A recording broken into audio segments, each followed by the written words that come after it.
Pending సాదా బైనామాలకు భూభారత చట్టంతో పరిష్కారం లభిస్తుందని కలెక్టర్ సందీప్ కుమార్ ఝా పేర్కొన్నారు.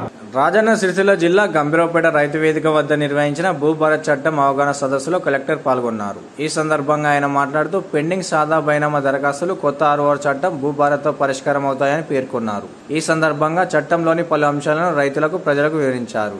సమావేశంలో సిరిసిల్ల ఆర్డీఓ రాధాబాయ్, వ్యవసాయ మార్కెట్ కమిటీ చైర్పర్సన్ కొమిరిశెట్టి విజయ, తహసీల్దార్ మారుతిరెడ్డి తదితరులు పాల్గొన్నారు.